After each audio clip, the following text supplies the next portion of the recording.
이제 본인의 의자 정선문에 대해 가지고는 이렇게 살펴보았고, 그 다음에 옆에 못 이름이 뭐다? 명비소가 있습니다. 자, 일단은 이제 상당 기법은 내담자 얘기를 이제 듣는 과정에서 이제 명료화가 명입니다. 그다음 비는 비교가 됩니다. 소망이 조금 길죠. 소망 방어책에 대한 해석 이렇게 되거든요. 일단 내담자가 하는 얘기는 때에 따라서 어떻게 할까요? 뭐 좀 체계가 좀 잘 안 잡혀 있고 어떤 경우에는 뭐 좀 이 얘기가 왔다리 갔다리 할 수도 있겠죠. 예, 그걸 상담자는 듣고 어떻게 합니까? 이걸 상담자가 요약을 해주는 겁니다. 명료하게 말로 가지고 이렇게 해주는 겁니다. 언어적 표현으로 상담자가 요약을 해서 이런 내용이죠. 이게 요약을 해서 어떤 문제의 핵심을 잡아주는 거겠죠. 지금 상담이니까 내담자에게 맞는 문제로 초점을 맞춰서 이렇게 해주는 게 이게 이제 명료합니다. 뭐 이거는 뭐 누구라도 다 여러분들 이 얘기를 하다 보면 다 이렇게 하지 않습니까? 꼭 뭐 본인의 기법이라 하지 않더라도. 자, 일제 명료하고다 비교입니다. 우리가 뭔가 내담자에게 올바로 뭐냐면 소통하고 상담자의 뜻을 전달하고 할 때는 이 비교라고 하는 게 많이 도움이 되거든요. 예를 들자면 제가 아까 그 말했던 행동주의와 인지주의도 행동주의 따로 설명하고 인지주의 따로 설명하는 것보다는 뭘요? 행동주의와 인지주의를 비교 설명하니까 이해하는 데 도움이 되죠. 뭐냐? 행동주의는 행동을 바꾸는데 뭘 한다? 학습을 한다. 학습을 해서 행동을 바꾼다. 그러나 인지주의는 뭘요? 사고를 바꾸더라. 이렇게 비교하니까 좀 더 구분이 되지 않습니까? 모든 것은 설명을 잘한 사람은 꼭 이렇게 비교를 해서 이해하기 쉽게 이렇게 보통 다 하지 않습니까? 그래서 비교를 해줍니다. 그래서 두 가지 또는 그 이상의 주제들 간의 역동적 현상을 내담자가 이해하기 쉽도록 유사점과 차이점을 비교해서 설명을 해줍니다. A쪽 직업을 예를 들어서 선택하고 B쪽 직업 두 가지 이렇게 선택을 할 경우 이런 경우 같으면 A의 장단점, B의 장단점을 비교해서 설명을 해서 어떻게 합니까? 내담자가 올바른 결정을 할 수 있도록 이렇게 도와주는 거예요. 이게 이제 비교라고 이렇게 보면 되겠습니다. 어쨌든 간에 여러 가지 비교를 시키는 이 과정이고, 그 다음에 소망 방어책에 대한 해석은, 자, 요 말은 조금 이해가 필요하기 때문에 제가 말씀을 드립니다. 상담자가 이렇게 이 얘기를 해줬다 하더라도 그걸 바로 받아들인 사람이 있고, 전문가가 저래 이 얘기하니까 겉으로는 수긍하는데 속으로는 그게 아닌데 이게 이제 방어책이라고 합니다. 속으로 거부하는 이런 사람도 있거든요. 우리가 내담자가 다 상담자의 말을 100%잘 받아들이지 않는 경우도 있다는 것을 생각을 해야 되겠죠. 거부를 합니다. 에이, 뭘 그럴까 하면서 자기 고집이 내면적으로 있는 경우가 있습니다. 이건 주변에 우리가 대화를 할 때도 보면 그러죠. 겉으로는 하는데 보니까 속은 별로 인정 안 하는, 진정성이 없는 긍정, 이런 표현들 있지 않습니까? 이 방어책에 대해서 자, 우리가 명료하고 비교했다라고 해서 끝나는 게 아니에요. 그렇지 않는 경우도 있기 때문에 2단계까지 해야 됩니다. 이것을 방어하고 있는 그런 것을 충분히 어떻게 해요? 해서 네가 지금 속으로 떨떠름하게 생각하는 게 이런 이유 때문이지 않느냐. 이렇게 그 관계를 또 뭐냐면은 이렇게 해석을 해주는 필요가 있습니다. 방어. 잘 수용하지 못하는 부분에 대해서 잘 수용할 수 있도록 설명해 주는 단계가 바로 소망과 방어책, 바라는 것과 또 거부하는 여기에 대한 관계에 대해서 해석을 해주는 단계다. 여러분들 이거를 더 이상 설명을 제가 할 필요가 없어요. 이 정도까지만 해도 충분합니다. 이걸 세부적으로 들어가려면 이게 수십 페이지가 되거든요. 알다시피 학문적인 접근 필요 없습니다. 시험에 합격할 정도 요 정도만 이해하시면 되고요. 그렇게 하면 됩니다. 깊게 하려고 하면은 재미도 없고요. 예. 또 머리에 잘 들어오지도 않습니다. 그다음 중요한 게 이제 이 단계는 그러면 어떤 단계를 하느냐 상담 단계입니다. 상담 단계. 지금 이렇게 하는 것은 여러분들이 이해를 해 놓을 필요가 있는 것이 왜 이게 실기에 나오는 문제, 실기에도 단골 손님입니다. 그렇기 때문에 항상 박스에 이렇게 되어 있는 건 대부분 다 실기에 나오는 거다라고 이렇게 생각을 하시면 됩니다. 지금 하고 있는 거는 필기와 실기를 함께 대비를 준비를 하는 과정이다. 처음에는 탐색과 계약 설정입니다. 우리가 할 때 무턱대고 일방적으로 하는 거 아니고 항상 상담을 할 때는 말이죠. 이 내담자 상태를 보고 상태에 따라서 전략에 대한 합의를 이렇게 해야 됩니다. 우리가 병원에 보면은 어떻습니까? 의사가 무턱대고 막 치료 혼자서 이렇게 하는 게 아니고 환자하고 여러 가지 진단한 검사를 가지고 상태가 이렇고 전략은 이걸 하기 위해서는 어떤 과정을 이렇게 치료 계획을 세웁니다. 이렇게 합니다. 때에 따라서 100% 완치는 안 됩니다. 이거는 이제 100% 완치는 힘들고 70% 아니면 현상 악화되는 것까지는 가능한 이런 쪽으로 가야 됩니다. 이렇게 하지 않아요? 네, 그렇게 할 때 환자가 어떻게 됩니까? 그 의사의 그 치료 기법에 대해서 공감을 하죠. 그렇게 공감을 할 때 환자가 또 협조를 해줘야 어떻게 치료 과정도 원만하게 된다. 자꾸 이렇게 병원 의사 관계와 이렇게 비교해서 아까 말한 비교 있죠? 비교를 하는 것은 여러분들이 이런 그 생소한 것이지만은 그렇게 비교를 해서 이해하면 여러분들이 이해하는 데 도움이 되기 때문에 이런 표현을 쓴다. 이렇게 받아주시면 됩니다. 그렇다고 제가 뭐 의사 이런 그 면허가 있고 그건 아닙니다. 그렇지만은 환자로서 다 우리가 그런 것을 체험했기 때문에 이제 그렇게 됩니다. 그래서 이렇게 합의를 한다. 이게 이제 탐색과 계약 설정 관계. 그중에 첫 번째 탐자만 이렇게 한 겁니다. 그 다음에 중대한 결심입니다. 중대한 결심 이게 왜 이렇게 나와야 될까 지금 상담하는데 이 중대한 결심 요건 이해를 좀 해야 됩니다. 우리가 보통 직업에 문제가 있을 경우에 보면은 크게는 두 가지로 볼 수 있습니다. 본인에 대한 문제가 있는 경우 있고 그다음에 직장에 문제가 있어 가지고 이 직업 상담이 필요한 경우가 이렇게 크게 두 가지로 구분할 수 있거든요. 직장에 대해서 문제가 있다라고 하는 것은 어떨까? 이거 상담자가 어쩔 수 없죠. 내담자가 보니까 내 직장에 문제가 많아요. 문제가 많다고 해서 직업 상담자가 그 직장에 가서 이러면 안 돼. 이렇게 지시를 할 수 있습니까? 없습니까? 그건 안 됩니다. 그건 안 돼요. 이건 안 돼요. 어. 그러면 직장에 문제가 있는 거는 이거는 직업 상담사의 영역이 아니겠죠. 문제는 본인의 문제. 직장은 멀쩡한데 본인이 문제가 있어요. 본인의 문제가 있을 경우 이 본인에 대한 문제를 이거를 어떻게 해요? 바꿔야 되잖아요. 그죠? 이것도 못 바꾸고 직장도 뭐 그거 하면 할 수 없이 이 사람은 딴 직장을 가야 되겠고 이 직장은 좋은데 본인이 뭔가 문제 적응 못한다. 이런 경우는 본인을 어떻게 해야 됩니까? 바꿔야 되거든요. 그중에 여러 가지가 있겠지만 그중에 많은 성격이 있을 거예요. 근데 여러분들 알다시피 여러분들 보면 뭐 아내가 있고 남편이 있다. 요새 말은 뭡니까? 처음에는 요새 금기어 비슷한 게 그런 게 나오죠. 이게 이제 심리학이 보편화됐다라고 하는 그런 증거가 아닌가 이렇게 생각되는. 즉 뭐냐면은 어, 남편이나 아내를 고쳐 쓰려고 하지 마라 이런 말 있죠. 있는 그대로 써먹어라 이런 말을 씁니다. 왜 그럴까요? 안 고쳐지기 때문에 그래요.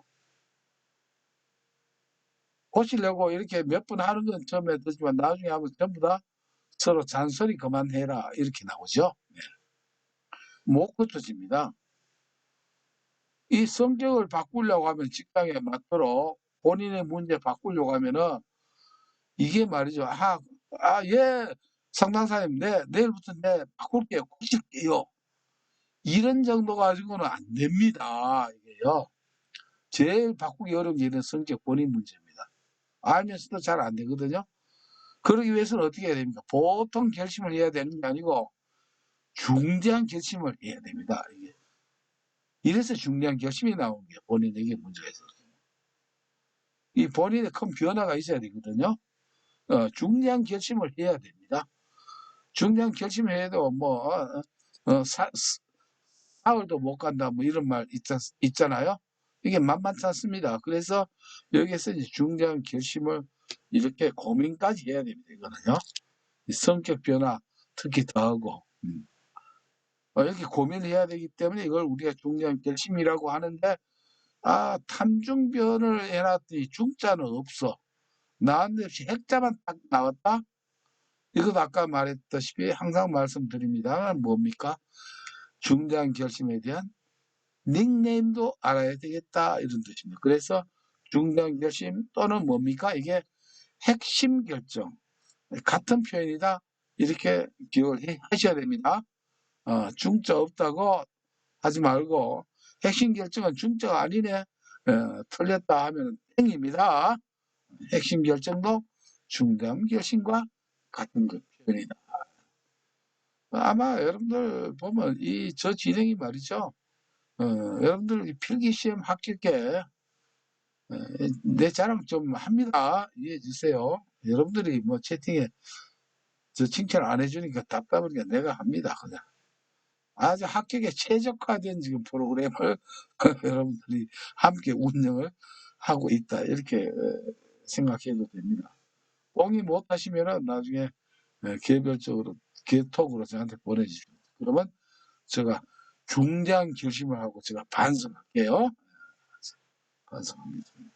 자, 결심을 했다 하더라도 결심만 한다고 됩니까? 안 되니까 변화를 위한 노력을 하도록 계속 상담사가 어떻게 해야 됩니까? 관리를 해줘야 됩니다. 특히 개인의 문제에 바꾸는 거는 지속적으로 어떻게 해요? 계속 설득을 하고 자아도 알게 해주고 이게 지속적인 변화할 수 있도록 이렇게 도와주는 이 과정이 이게 이제 상담 과정 3단계, 3단계라고 해서 어, 중요하다. 중요하다는 것은 항상 제가 뭐 때문에 중요하다? 많이 나오기 때문에 중요하다. 이렇게 이해를 하시면 됩니다. 그래서 이렇게 해서 우리가 보딘에 관한 이미지 스토리가 이렇게 쭉 끝났어요. 앞으로 또 앵콜이 뒤에 보면 자주 하도록 이렇게 하니까 또 앵콜은 그때 앵콜을 하고 자 이제 이런 내용을 기반으로 해서 우리가 이제 문제를 한번 봅시다. 아까 무슨 어느 나라 말인지 잘 모르는 거 이제 우리가 해석이 되는가 안 되는가 이제 문제를 한번 봅시다. 그러면 처음에는 어렵다라고 하는 문제가 바로 하위 70%에 하위 60%에 해당되는 아주 단순 문제로 바뀌게 됩니다. 지금까지 설명을 잘 활용을 하신다라고 하면은 자, 정신역동력 진료 상담에서 보진이 제시한 진단 범주에 포함되지 않는 거. 진단하는 거는 정선 생각해야 되죠. 의자를 어떻게 해요? 정선문에 매달고 운동을 했다라고 했죠. 자, 그럼 보자. 의자 정선문. 독은 있습니까? 없습니까? 없죠. 독자는 여기까지 나온 거 없죠. 의독 정선문 뭐 이런 건 아닙니다. 별명을 넣어도 독자는 없습니다. 땡이에요. 의자 정선문 자 해당되죠. 정선문 할 때 정보의 부족 나옵니까? 안 나옵니까? 나오죠. 자, 선택에 따른 불안 선 나오죠. 그러니까 의자 정선문 맞는 키를 딱 집어넣으니까 답이 톡 튀어나옵니까? 이렇게 답을 구하는 거예요. 이렇게 의자 정선문. 단지 여기서 자아 갈등 대신 핵심 그래서 내적 갈등인가 아닌가 보시면 되고요. 그 다음에 요걸로 하면 되겠네. 문제 없으면 확신의 결렬. 요 두 가지 별명을 아시면 되겠죠. 자, 요걸로 요 문제 이렇게 해결됩니다. 앞으로도. 그러면은 이게 어려운 게 아니네. 지금 앞에서 말씀드렸던 이미지 스토리를 활용하면 어려운 문제가 아니다. 이렇게 정리가 됐는데, 자, 여기서 제가 강조해야 될 게 또 하나가 있습니다. 3번 정보의 부족입니다. 아까 우리가 2번 문제에서 그랬죠. 160 따라서 기법을 동일하게 한다 하는 것은 누구의 상표 등록을 한 표현이라고요? 좀 전에 했는데 혹시 기억 안 난다고요? 어, 똑같이 한결같이 생겨야 됩니다. 왕은, 하인은. 그래서 인간 중심, 인간 중심의 별명이 또 내담자 중심이에요. 이것도 이론도. 그래서 인간 중심 또는 내담자 중심, 로저스의 이론입니다. 동일하게 하는 거. 요거 딱 기억을 해놔야 되는 것과 마찬가지로 여러분들이 앞으로 정보의 부족이 나오면은 이것은 본인의 상표 등록된 용어다. 이렇게 꼭 생각을 해주세요. 이거 앞으로 이것 때문에 5점을 얻을 기회가 들어 있습니다. 왜? 만약에 정보의 부족이 딴 사람의 이론이 아닌 것을 골르시오 하는데 본인 말고 딴 사람 이론에 거기에 1번이든 2번이든 3번이든 4번이든 간에 정보의 부족이 나오면은 딴 거는 몰라도 딴 사람 이론에 정보의 부족이 나오면은 이게 땡입니다. 아시겠죠? 이걸 답을 찾으면 돼요. 이걸. 그러니까 정보의 부족이 만약에 본인 말고 딴 데 나오면은 그 문제는 틀린 거 찾으라고 이렇게 분명히 나옵니다. 그러면 뭐가요? 정보의 부족이다. 맞지 않는 거 찾아라. 딴 사람 이론에. 그러면 정보의 부족 나오면 그냥 100%입니다. 딩동댕 빙고. 아시겠죠? 5점 빙고에 당첨이 되시는 겁니다. 그래서 이런 진행을 할 때마다 이런 핵심 또 강조 사항을 제가 드리는 거는 왜 여러분들은 처음이지만 저는 수십 년간의 문제를 다 분석해서 어떻게 나온다 유형이 저한테는 다 들어와 있거든요. 그래서 어, 하나를 풀면 다른 문제까지 더불어 풀 수 있는 내공을 우리가 이렇게 비축해 가면서 진행이 된다. 이렇게 이해를 좀 해주세요. 자, 그러면 이제 이 문제도 이제 해결이 됐습니다. 계속적인 낯선 문제가 나타나거든요. 왜 그렇습니까? 지금 처음 시작하니까 전부 다 처음 보네. 그럴 수밖에 없죠. 그렇습니다. 5번 문제입니다. 1-5번 문제. 자, 레벤슨이 제시한 직업 상담대 반윤리적 행동에 해당하는 것은 이렇게 되어 있습니다. 자, 딴 거는 보니까 밑에 이렇게 해가지고 박스 설명이 이론이 있죠. 근데 이거는 있습니까? 없습니까? 없어요. 그럼 요거 뭐라고 해놨어요? 보너스 이렇게 해놨네요. 보너스. 자, 우리가 보너스를 좀 챙겨보려고 했습니다. 자, 우리는 이 문제를 보는 관점을 생각을 해야 됩니다. 쉽게 말하면은 이런 거는 문제는 비록 이런 학자가 이름이 누가 등장을 하더라도 뭐냐면 상식적인 문제가 있습니다. 상식적인 문제. 상식적, 아주 상식적인. 그냥 굳이 이론 몰라도, 예?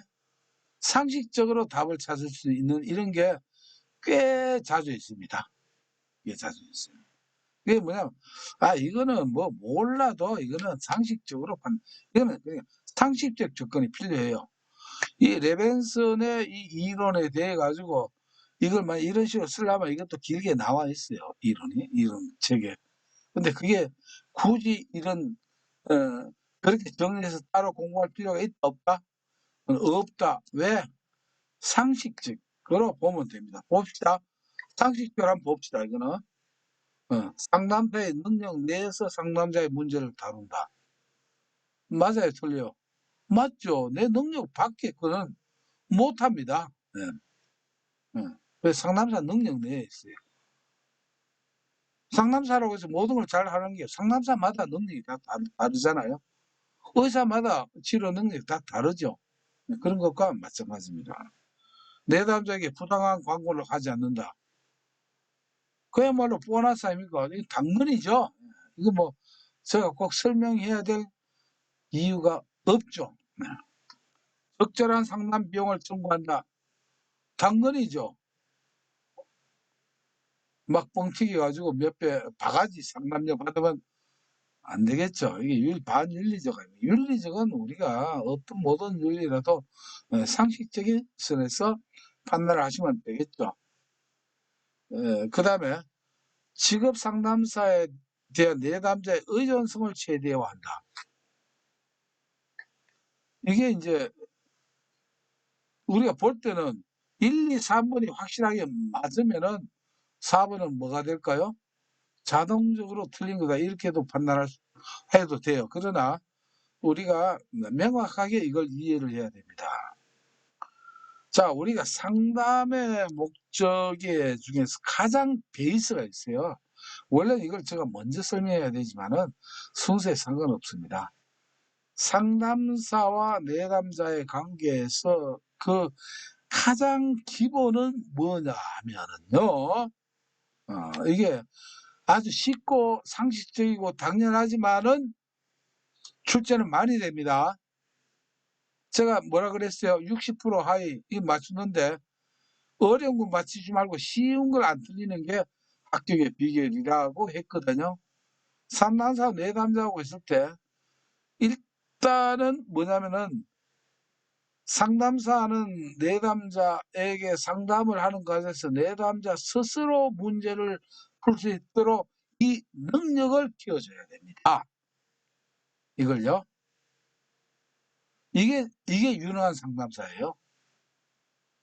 이 능력을 키워준다라고 하는 말을 학문적인 용어로 말하면은 이게 의사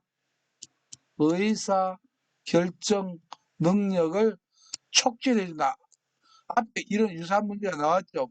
내용이 6개 생각하는 모자 여기서도 나왔죠.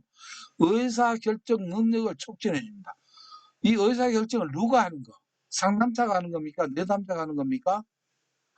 내담자가 하는 겁니다. 내담자가. 독립성을 키워주는 거예요. 그래서 이와 유사한 문제가 앞으로 나올 때, 내담자의 의존성을 키워준다. 이게 나오면 다 땡입니다. 아시겠죠?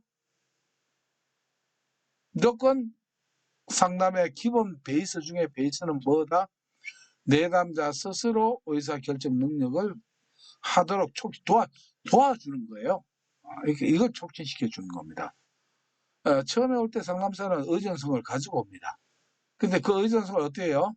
떼고 스스로 할 수 있도록 해주는 거예요. 우리가 뭐 이런 말도 있잖아요. 배고픈 사람에게 고기를 주지 말고 고기 먹고 온 사람 뭐 고기 잡는 법을 가르치라. 그런 뭐 아주 멋진 말이 있대요. 이제 그거와 마찬가지입니다. 스스로 잡는 능력을 키워주는 것입니다. 그 다음에 자 그래서 의존성을 최대한다. 이걸 하나 기억해. 최대하면 무조건 땡입니다. 이러면요, 여러분들 만약에 앞으로 자격증 타서 직업 상담사가 됐다. 만약 이 원칙대로 하면 여러분요, 뭐 그 내담자 죽을 때까지 관리해야 됩니다. 이거 문제 있을 때마다 계기면은 상담실 문 닫아야 됩니다. 그렇겠죠? 예. 그래서 의존성 키워주면 안 됩니다. 야, 이, 이게 인정스럽지만 잘못된 게 어려운 거 있거든. 언제든지 찾아와. 안 됩니다. 그래 가면 안 돼요. 딱 상담 회기 끝나면 딱 끝내야 돼요. 예. 이게 나중에 이제 이게 나와요. 종결하면 정을 또 꺼내야 되는 게 이 상담사의 역할입니다. 그렇게 안 하면요. 이거 뭐 문제 때문에 찾아오면 밤낮 찾아오면은 여러분들 상담실 문 닫아야 됩니다. 폐업시키고 빨리 해야 됩니다. 장소를 딴 데로 바꾸는 거 그렇게 해야 돼요. 두 번째 이거와 기업으로서 알아야 될 것은 그렇기 때문에 의사 결정 능력을 촉진하는데 이거는 앞으로 많이 나옵니다. 이거는요. 뭐냐면은 선택은 누가 한다? 상담사가 할까요? 내담자가 할까요? 반드시 내담자가 해야 됩니다. 그래서 선택을 상담사가 한다 나오면 무조건 땡입니다. 이게 상담학이든 심리학이든 직업정보론이든 다섯 과목 전체 다 공이 이거는 통하는 겁니다. 만약에 결정이나 선택을 상담사가 한다나 그와 비슷한 표현이 나오면 그건 무조건 땡입니다. 무조건 땡이에요. 왜? A 직장, B 직장 있는데 상담사가 A 직장으로 가라 이렇게 해서 상담사가 결정해주고 선택해주면은 여러분들 참 이거는 참 이론 참 잘 만들어 놨어요. 그래가 만약에 상담사가 말한 대로 가서 만약에 성공을 못하고 실패했으면은 그 와서 이제 상담실 당신 때문에 일로 갔다 계기면 어떡할 거예요? 이건 앞에 거보다 더 심각합니다. 아시겠죠? 예, 이거는요. 그래서 항상 최후 결정은 누가 한다? 내담자가 하고 지가 결정했으니까 책임도 누가 진다? 네, 내담자가 지는 겁니다. 선택한 자가 책임을 지게 돼 있어요. 바꿔 말하면 만약에 상담자가 선택을 해버리면은 누가 책임져야 됩니까? 상담사가 책임져야 됩니다. 예, 선택과 책임은 항상 동행을 하는 것이거든요. 그래서 이거 참 잘해놓은 거예요. 이게 만약에 상담사 선택이 된다 이렇게 나오면은 우리는 이론대로 그렇게 했다면 이 정말 골치 아픈데 이거 지금 상담사 편하게 이렇게 만들어놨어요. 이 문구 도움이 되죠. 단지 그럼 뭐하냐? 선택을 할 수 있도록 비교해주는 이런 거예요. 앞에 말했던 명비수 이런 거 있죠. 비교해서 그걸 뭐 어떻게 하는 겁니까? 선택은 네가 결정하도록 이렇게 해야 됩니다. 뭐 제가 여기서 네가 있지만 내담자 보고 네가 이렇게 하면 안 되겠죠. 내담자가 반드시 하도록 해야 돼요. 이게 너무너무 문제가 자주 나옵니다. 이게. 네, 이런 거는 상식적으로 이제 생각하시면 됩니다. 반대로 뭐 의사결정은 별로 중요하지 않다. 내담자에 이런 거 나오면 다 땡이다. 이런 것이에요. 앞으로 비슷한 문제는 많이 볼 겁니다. 그래서 이론이 필요 없다. 이거는 뭐다? 보너스가 된다. 이렇게 됩니다. 그 다음에 6번 문제입니다. 6번 문제. 자, 여러분들 현재는 지금 여기 했다가 뭐 이런가, 왜냐하면 이 순서를 제가 만든 게 아니고, 이거는 2004년도에 나왔던 문제 그대로 순서를 진행을 하기 때문에 그렇습니다. 그래서 이거 지금 한다 하더라도 지금은 혼란스럽지만은 나중에 되면 여기에 다 체계화 절로 되니까 그러니까 전체 보지 말고 있는 것만 그냥 추출하시면 됩니다. 예. 자, 뭐냐면은 6번에 내담자의 정보를 수집하고 행동을 이해하며 해석할 때, 자, 이 표현을 잘 기억해 주십시오.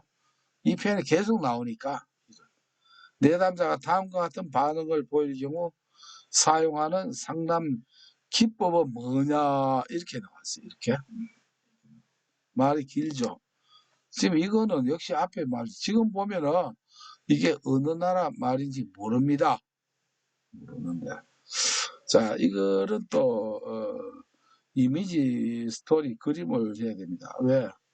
출제가 워낙 자주 되기 때문에 그렇습니다. 원래 이 이론은 누구의 이론이냐면은 이론가가 등장하고 문제가 나올 때도 있고 그렇지 않고 문제가 나오는 두 가지 경우가 있습니다. 그러나 그 표현은 동일하게 나옵니다. 뭐냐면은 학자 이름이 학자 이름이 기스버스 기스버스와 무어입니다. 기스버스와 무어. 부부 심리학자입니다. 기스버스와 무어라고 하는 부부학자입니다. 심리학에는 이 부부학자가 많이 있습니다. 예를 들어서 우리가 뭐 요새 성격 검사로 뜨는 MBTI 같은 거 있죠. 이 같은 경우도 MBTI도 뭐냐면은 MB가 뭐냐면은 마이어스와 브리거스라고 하는 부부학자입니다. 그 이름을 따서 MB라고 이렇게 합니다. TI는 이제 심리 성격 검사라는 뜻이거든요. 그래서 MB가 마이어스와 브리거스. 그래서 마이어스 브리거스 부부학자의 그 이니셜을 따서 MBTI라고 이렇게 이제 돼 있거든요. 그래서 기스버스와 무도 이게 부부학자입니다. 근데 여기에서 내담자의 행동을 이해하고 해석하는 방법 이렇게 해서 나오는데 이게 이제 뭐냐면 출제가 꽤 돼요. 이게 8가지가 있어요. 8가지가 있어요. 8가지가. 8가지를 여러분들 생제비라는 이런 표현 이해해 주십시오. 생제비를 하려고 하면 이건 뭐 오늘 집어넣었다 내일 되면 휙 날아가고 이게 잘 안 될 거예요. 그래서 이런 경우에 우리가 하는 게 바로 기억법, 장기기억법을 또 동원시킵니다. 뭐냐면 스토리를 만드는 거예요. 스토리. 자, 제가 만든 스토리를 또 기억을 해 주십시오. 이미지 스토리를 하면은 다음에 몇 번만 이걸 반복하면 완전히 평생 갑니다. 이게 지금 상담사 합격하고 나면 이거 까먹어야 되는데 여러분들 하고 나면 다 까먹으라고 했죠, 그죠? 근데 이렇게 해놓으면 나중에 합격하고 나도 까먹으려고 해도 안 까먹어요. 안 까먹어져. 왜? 어, 이거 워낙 아주 장기 기억이 잘 돼가지고 그럴 수 있거든요. 아마 그런 게 좀 많을 거예요. 자, 여기에서 기스버스 무어는 이게 이게 부침개를 좋아해요. 부침개. 예. 원래대로 하면 부침개를 이 외국인으로 말하면 뭡니까? 서양 쪽으로 말하면 피자죠, 그죠? 부침개나 피자 이게 이제 그 비슷한 겁니다. 몇 가지 해가지고 이렇게 맛있게 한 거야. 구운 거고 이렇게 오븐에 넣냐, 후라이팬에 붙이느냐 뭐 그런 차이는 있겠지만은 조리법이 차이 있지만은 피자 이꼴 부침개입니다. 기스버스하고 무어는 이 부분은 부침개를 자주 해 먹어요. 어느 날 이제 뭐냐면은 이 무어가 부침개를 하다 보니까 뭔가 부침개를 하려면 어때요? 밀가루가 뭔가 좀 아주 끈기도 있고 말이죠. 탄력적이 이렇게 해야 되지 않습니까? 근데 무어가 부침개 하다 보니까 이 부침개가 잘 안 돼. 부침개 안 떨어지고 말이죠. 뭐 닭박이 막 떨어져 놓고 파대로 오징어 따로 막 놀아요. 이제 이미지 스토리입니다. 이제 이게 따로따로 노니까 이 무어가 이제 기스부터한테 왜 그러냐면은 이제 무어가 이제 부침개를 하고 기스부스는 이제 재료를 이제 이렇게 심부름을 사다 주는 모양이에요. 그래서 무어가 물었어요. 전부는 밀가루죠. 전부는 왜 반변질됐는가? 왜 반변질됐는가? 이렇게 물었어요. 전부는 왜 그러니까 전분이 이렇게 변질돼가 부침개가 제대로 된다 안 된다? 안 된다. 전 밀가루는 왜 이렇게 반변질됐는가? 반변질까지 나와야 되네. 반변질. 이렇게 물었어요. 물으니까 기스버스가 뭐라고 대답했나? 아, 그 너무 흔한 거 싸구려를 샀어. 어. 그래서 싸구려 샀다는 말은 뭡니까? 저가. 싼 걸 사가지고 그렇게 됐다. 이렇게 대답을 했다. 요 대화를 기억해 주시오. 대화를. 요 대화를. 밀가루는 왜 이렇게 반변이 됐느냐? 이렇게 하니까, 싼 걸 샀어? 저가라서. 그래서 하나, 둘, 셋, 넷, 다섯, 여섯, 일곱, 여덟, 우리 9개 이렇게 나옵니다. 9개. 9개 다 필요 없어요. 이게 나올 때는 어떻게 나오느냐? 제일 많이 나오는 6개 쓰라고 했습니다. 6개.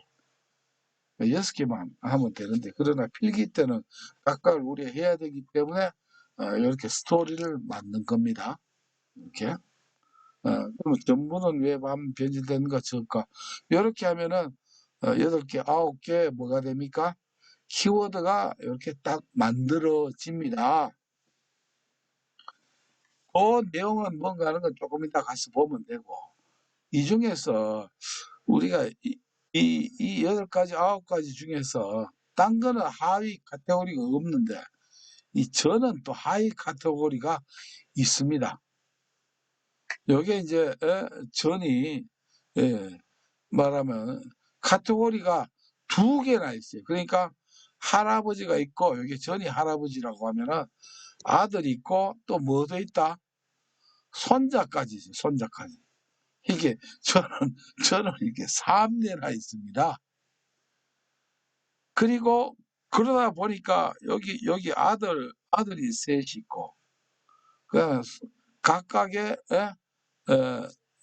아들이 첫째 아들이 3개 있고 두 번째 아들이 또 3개 자녀가 있고 나머지는 없어요.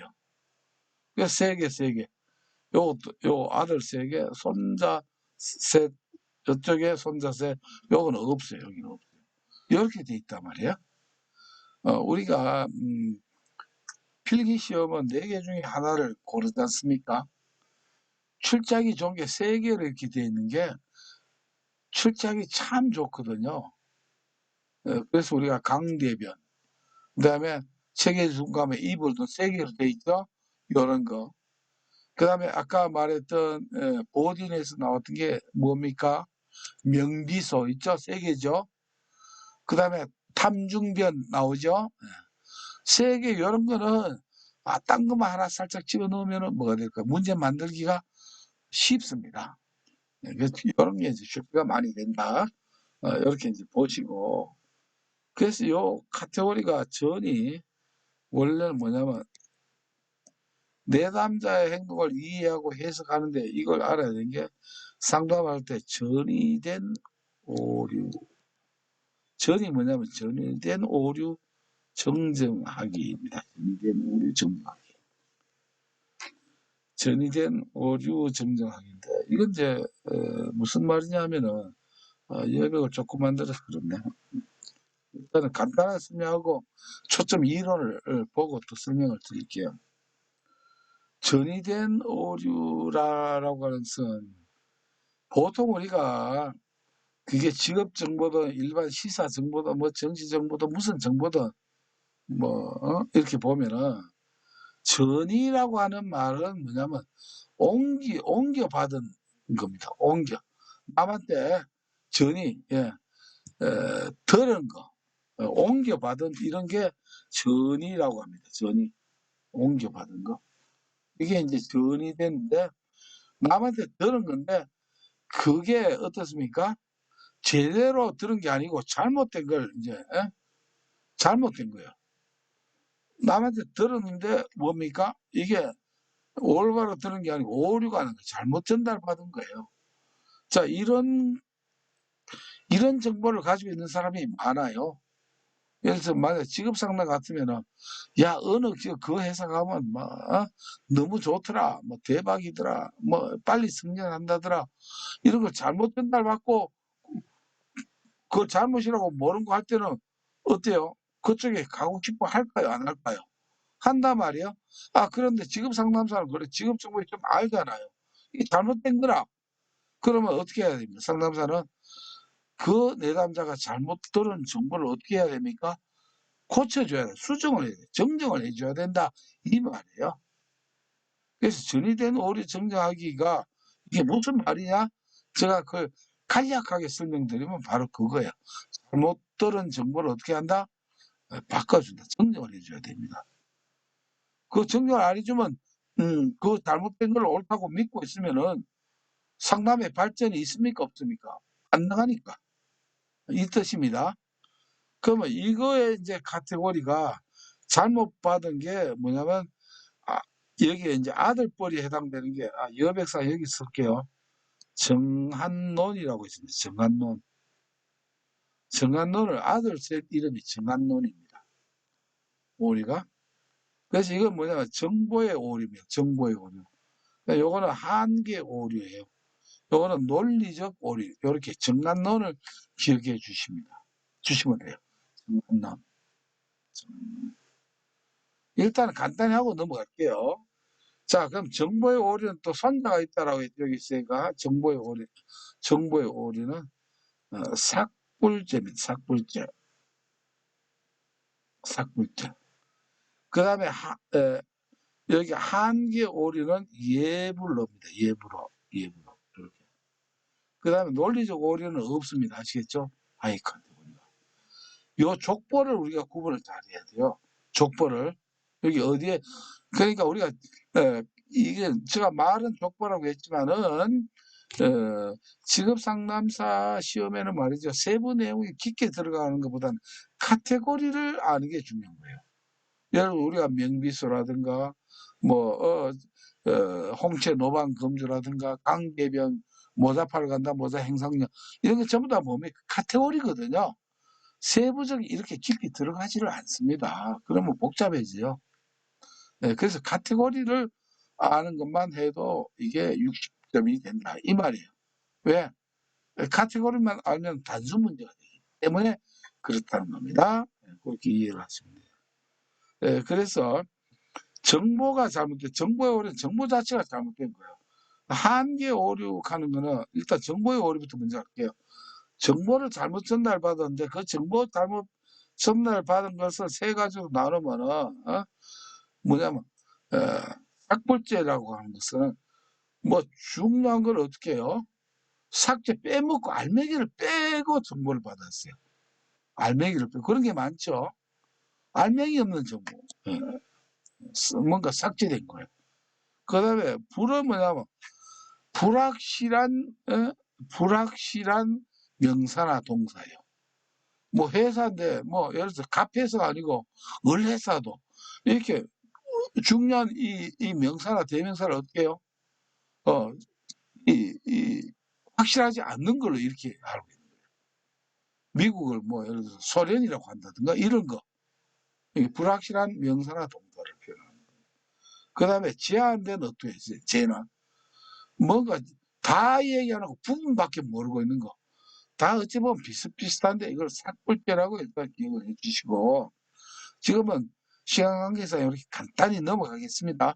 앞으로 문제를 풀면서 이걸 복습을 하면서 해야 돼요. 왜?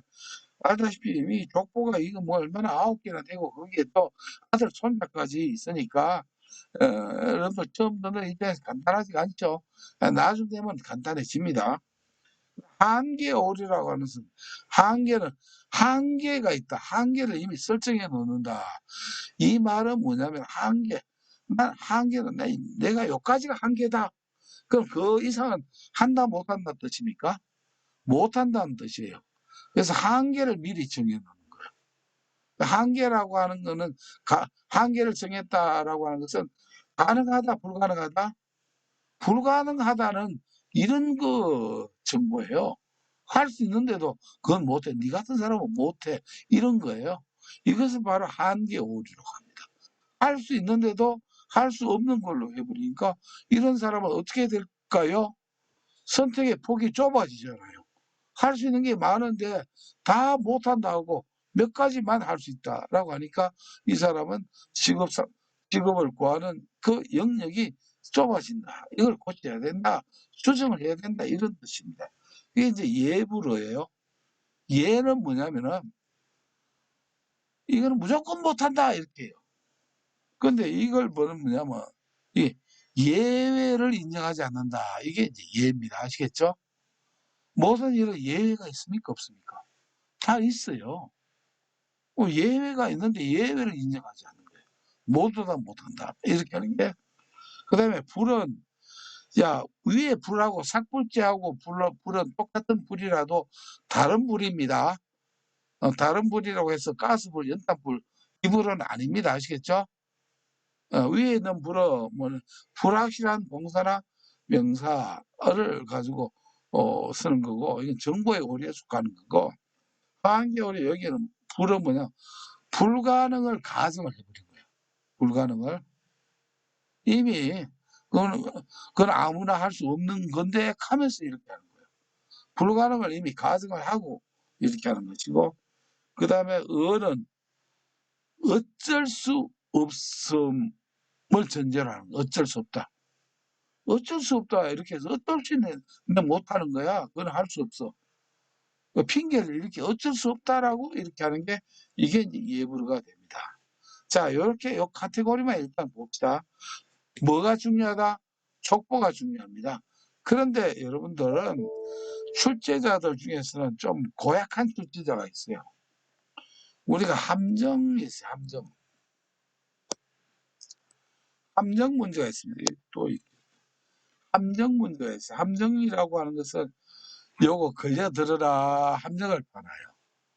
그 우리는 함정에 빠져야 된다, 안 빠져야 된다? 빠지면은 안 됩니다. 자, 지금 여기에서 말하는 함정은 뭐냐면은 바로 전이된 오류, 여기에 함정을 보아요. 뭐냐면은 전이된 오류라고 안 하고 오류 정정 안 하고 한 개의 오류 정정하기, 이렇게 전이된 오류를 가지고 한 개 된 오류 정정하기, 이렇게 나와. 그러니까 전이를 재야지 한 개의 오류 정정하기는, 이거는 요 전이를 한 개로 바꿔요. 근데 여기 손님이 많이 올 수도 있거든요. 손님 온다고 하는 것은 이 문제를 맞춘다는 사람입니까? 틀렸다는 사람입니까? 틀렸다는 사람이, 이 함정에 빠진 사람이에요. 그걸 저는 이제 손님이 많이 여기 와요. 여기에. 그래서 여러분들이 여기에 빠지는 손님이 안 되게 하기 위해서 제가 이렇게 합니다. 왜 손님이 왜 빠지냐? 여기 보면은 요게 이제 할아버지인데요. 아들의 한계 오류 요게 있거든요. 아시겠죠?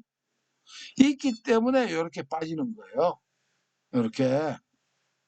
그래서 이게 빠지기 좋으니까 여기 한계가 나올 때는 이게 지금 여기 할아버지 건지 아니면 뭡니까? 아들 거에 속한 건지 우리가 이걸 구분할 필요가 있습니다. 네, 요 함정까지 일단 말씀을 드렸는데, 자, 일단은 자, 개요 설명을 여기에 마치고 지금 이제 본론을 한번 봅시다. 기스버스와 무어입니다. 생애 발달 이론 가운데 정보 및 행동, 이해 및 해석 기법 9가지입니다. 확실한 거는 6가지 알아도 되는데 군데군데 나오니까 예문을 통해서 우리가 많이 나와요. 이거나 박스 문제로 나오니까 일단은 봅시다. 저는 전이된 오류 전정하기. 한정된 오류 이렇게 나오면 틀립니다. 한정, 한계나 한정 나오면 이 틀립니다. 여기 이제 손님 이렇게 주의를 해놓고요. 전이는 이제 이렇게 옮겨받는다는 것이고, 한정론 해도 되고 정한론 해도 상관이 없습니다. 요거는요. 그래서 한계 오류에서 예불로 예외를 인정하지 않고 불가능을 가정하고 어쩔 수 없음을 가정하는 거죠. 정보의 오류는 또 손자 셋이 있습니다. 싹볼때입니다. 중요한 내용을 알맹이를 뺀다거나 불확실한 인물과 동사를 사용한다거나 제한된 어투. 논리적 오류는 뭐 이거는 하위 손자가 없습니다. 이렇게 하시면 됩니다.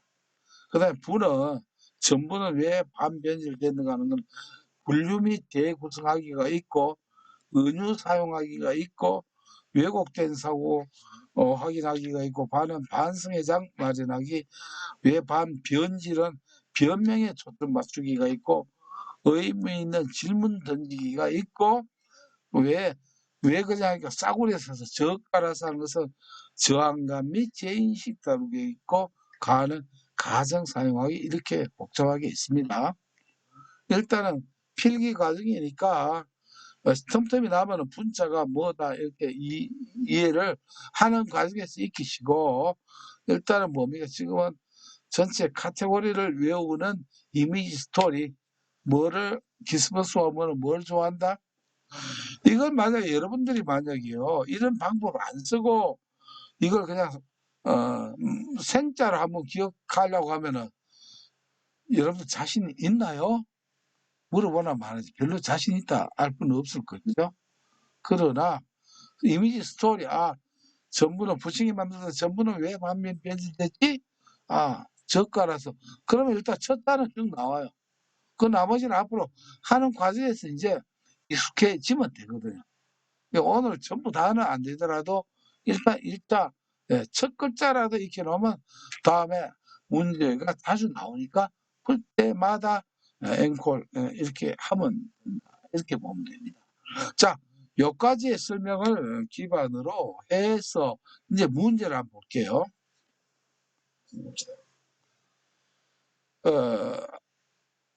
내담자가 다음과 같은 반응을 보여줄 때 사용하는 상당 기법이 있어요. 이야기 삭제하기 나왔고, 불확실한 인물 사용하기, 불자 나오고, 불분명한 동사. 요건 두 개 나눠지만 두 개 다 한꺼번에 되죠. 불자에. 뭡니까? 불확실한 인물이나 동사 사용이 하나인데 여기 나눠 놨습니다. 다 같이 불입니다. 제한적 어투 사용하기입니다. 그러니까 삭불제죠. 이렇게 해서 삭불제가 나와요. 그렇죠? 자, 삭불제는 정관론에서 어디에 속합니까? 정보의 오류에 속합니다. 정보의 오류의 세 아들이 뭡니까? 삭불제예요. 이거는 자, 아까 말하는 여기 있죠. 정보의 오류가 삭불제란 말이에요. 그러면 이게 반응을 보일 때는 자, 정보의 오류인데 앞만 봐도 정보의 오류가 여기 있습니까? 없습니까? 없어요. 난감하네 하지 마시고요. 자, 이게 요거의 아버지 때가 없어요. 뭐 아버지 때가 없으면 누구까지 족보를 거슬러 올라가면 됩니까? 할아버지로 올라가면 돼요. 할아버지가 뭡니까? 바로 전이된 오류 정정하기란 말이에요. 이게 족보를 이렇게 하면 됩니다. 그래서 원칙을 여기 나오면은 정보의 오류 하면 바로 딱 삭불제 딱 나오는데 아버지가 없으면은 누구 자손이냐? 아버지가 없으면 그 위에 할아버지 자손해도 맞는 말이잖아요. 그렇죠? 이게 이제 족보싸움이다. 이렇게 보면 됩니다. 여행사 이렇게도 나오고 박스 문제로 나오고 다른 형태도 많이 나오는데 제일 자주 나오는 게 바로 요 세 개입니다. 항기 오류 세 개, 정보의 오류 세 개, 여기 나오고 함정은 한정된 오류 정당이 나오면 땡입니다. 아시겠죠? 요거 함정을 조심하시면 되겠다 해서 자 이렇게 보면은 이렇게 이제 앞으로 요거만 잘 하시면은 기수와 무어 문제는 우리가 잘 해결해 나갈 수 있습니다. 시간이 조금 쉬라고 하는 시간이 됐네요.